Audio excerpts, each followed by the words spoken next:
ओम नमः शिवाय। नमस्कार दोस्तों, आपके अपने चैनल प्योरिटी ऑफ लाइफ में मैं नीलम शुक्ला आपका बहुत बहुत स्वागत करती हूँ। दोस्तों, प्रदोष का व्रत भगवान शिव को समर्पित होता है। आज के दिन विधि विधान से भगवान शिव और माता पार्वती की पूजा करने से कोई भी ऐसी कामना नहीं जो पूर्ण न हो। इसलिए हर महीने में जो 2 बार प्रदोष के व्रत आते हैं, इस दिन भगवान शिव की पूजा आराधना जरूर करनी चाहिए। अगर आप व्रत धारण कर पाते हैं तब तो बहुत अच्छी बात है, लेकिन मान लीजिए कि आप किसी भी कारणवश व्रत नहीं कर पाते हैं, तो भी आपको आज के दिन संध्या काल में, प्रदोष काल में, जो शुभ मुहूर्त में आपको बताने वाली हूँ, उस शुभ मुहूर्त में भगवान शिव की पूजा आराधना अवश्य करनी चाहिए।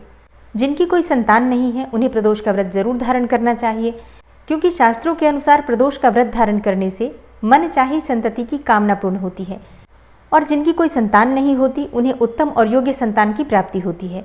इसके अलावा इस व्रत को धारण करने से योग्य जीवन साथी की भी प्राप्ति होती है, दाम्पत्य जीवन भी सुखमय होता है, आर्थिक स्थिति भी बेहतर होती है। अगर आप कर्ज से परेशान हैं, आर्थिक रूप से बहुत परेशान हैं, हमेशा घर में तंगी बनी रहती है, धन का आगमन या फिर धन का संचय नहीं हो पाता है, तो आपको प्रदोष व्रत के दिन या तो व्रत धारण करना चाहिए या बिना व्रत किए भी प्रदोष काल में शिव और शक्ति की आराधना करनी चाहिए। शास्त्रों के अनुसार शिव शक्ति की आराधना करने से प्रदोष व्रत के दिन आपकी हर इच्छा पूरी भी होती है, संकटों से मुक्ति मिल जाती है, बड़े से बड़े संकट का समाधान हो जाता है प्रदोष व्रत धारण करने से। तो हो सके तो व्रत धारण कीजिए, नहीं कर पाते हैं तो सिर्फ पूजा आराधना कीजिए, लेकिन प्रदोष व्रत का ध्यान जरूर रखिए। दोस्तों, आज की वीडियो में मैं आपसे बात करने वाली हूँ आश्विन मास के कृष्ण पक्ष के प्रदोष व्रत के बारे में। त्रयोदशी की तिथि कब प्रारंभ हो रही है, कब समाप्त हो रही है, व्रत आपको कब धारण करना है और प्रदोषकालीन पूजा का शुभ मुहूर्त क्या है।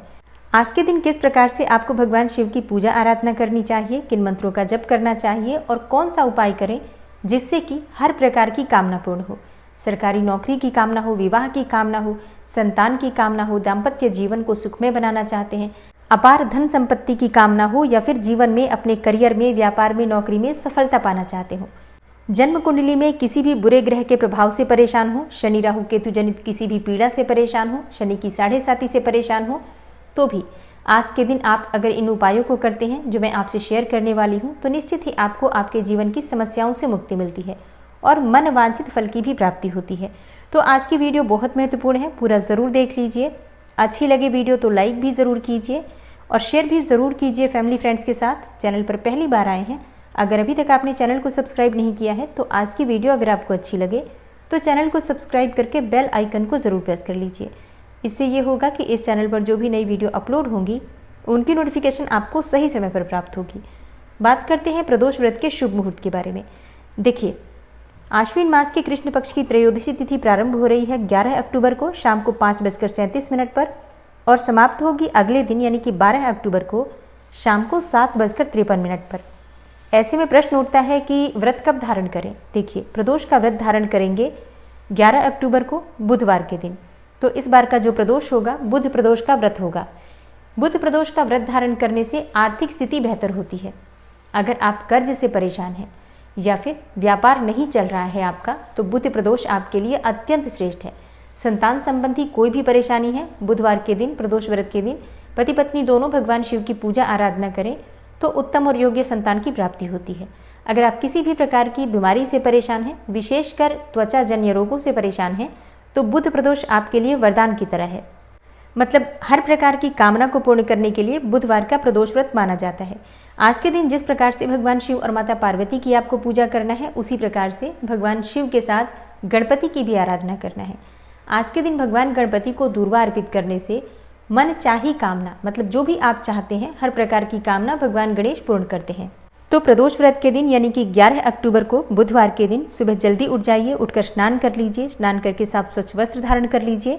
सबसे पहले भगवान सूर्यदेव को जल दीजिए, उसके बाद अपने घर के मंदिर में आकर भगवान शिव के सामने एक शुद्ध घी का दीपक जलाकर अपने व्रत का संकल्प ले लीजिए। अगर आप व्रत धारण कर रहे हैं तो संकल्प लेना आवश्यक है, व्रत नहीं कर रहे हैं तो सिर्फ पूजा कर सकते हैं। अगर आप व्रत कर रहे हैं तो संकल्प लीजिए अपने हाथ में जल और पुष्प लेकर कि आज आप प्रदोष का व्रत धारण कर रहे हैं। अगर कोई विशेष मनोकामना है आपकी जिसके निमित्त आप ये व्रत धारण कर रहे हैं, तो अपनी मनोकामना भगवान शिव से कहिए और भगवान शिव से प्रार्थना कीजिए कि आपसे व्रत में, पूजा पाठ में कोई भी भूल चूक हो जाए तो उसे क्षमा करें और इस व्रत का संपूर्ण शुभ फल आपको प्रदान करें। आपकी जो मनोकामना हो उसे पूर्ण करने के लिए भगवान शिव से प्रार्थना कीजिए। अब आपका व्रत प्रारंभ हो जाता है। आपके हाथ में जो सामग्री है भगवान शिव को अर्पित कर दीजिए। इसके बाद विधि विधान से उनकी पूजा करके और उनकी आरती कर लीजिए।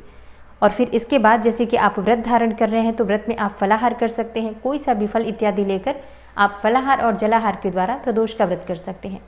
चाहे तो निर्जल भी रह सकते हैं। बहुत से भक्त हैं जो कि निर्जल ही ये व्रत धारण करते हैं। तो जिस भी प्रकार से आप व्रत धारण करना चाहें कर सकते हैं।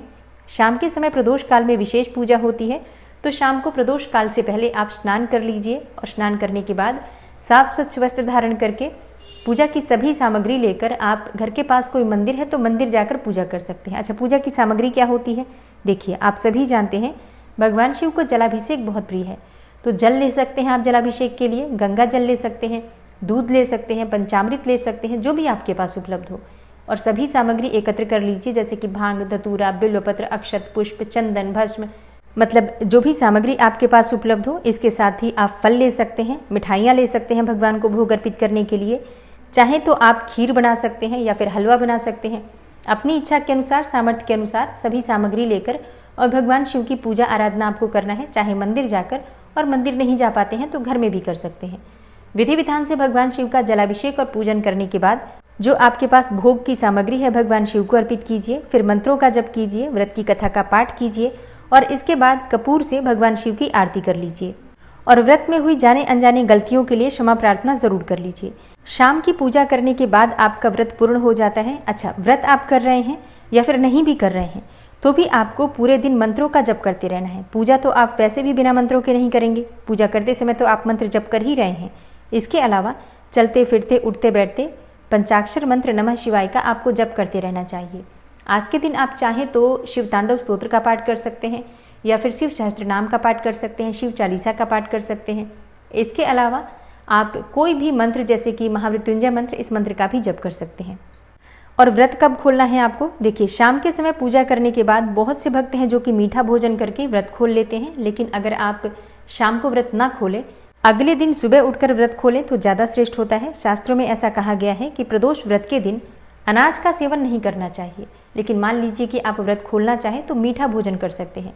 और अगर नहीं खोलते हैं व्रत शाम के समय तो सुबह उठकर स्नान करके भगवान शिव की पूजा आराधना कीजिए। फिर इसके बाद से आप भगवान को जो भोग अर्पित करते हैं उसे ही प्रसाद स्वरूप खाकर और इसके बाद सात्विक भोजन करके आप अपना व्रत खोल सकते हैं। और अब जानते हैं शाम की प्रदोषकालीन पूजा का शुभ मुहूर्त क्या है। देखिए, प्रदोषकालीन पूजा का शुभ मुहूर्त है शाम को 5:40 से रात को 8:30 तक। इसी शुभ मुहूर्त में आपको भगवान शिव की, माता पार्वती की और भगवान गणेश की विधि विधान से पूजा करना है। आज के दिन एक विशेष उपाय कीजिए। अगर आपके पास बिल्वपत्र है, जैसे कि 21 की संख्या में बिल्वपत्र है या 11 बिल्वपत्र हैं, तो सभी बिल्वपत्र पर चंदन से, सफ़ेद चंदन से या फिर लाल चंदन से या अष्टगंध से ओम नमः शिवाय लिख दीजिए या फिर राम राम राम लिख दीजिए और फिर भगवान शिव को एक एक बिल्वपत्र अर्पित कीजिए। इसके बाद जो अंतिम बिल्वपत्र बच जाता है उस बिल्वपत्र पर आपको थोड़े से अक्षत, पुष्प और एक सिक्का रखकर और सबसे अंत में अपने मन की कामना करते हुए शिवलिंग पर अर्पित करना है। आपकी कामना चाहे कोई भी हो, सरकारी नौकरी की कामना हो, संतान की कामना हो, धन की कामना हो, विवाह की कामना हो, दाम्पत्य जीवन को सुखमय बनाना चाहते हैं, इस उपाय को करके देखिए। निश्चित ही आपकी कामना भगवान शिव की कृपा से पूरी होगी। विश्वास से उपाय करना चाहिए, श्रद्धा भक्ति के साथ भगवान शिव की पूजा करनी चाहिए, तभी हमें उसका फल मिलता है। तो उम्मीद करती हूँ ये वीडियो आपके लिए उपयोगी होगी।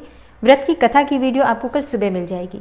मिलती हूँ मैं आपसे अगली वीडियो में, तब तक के लिए नमस्कार।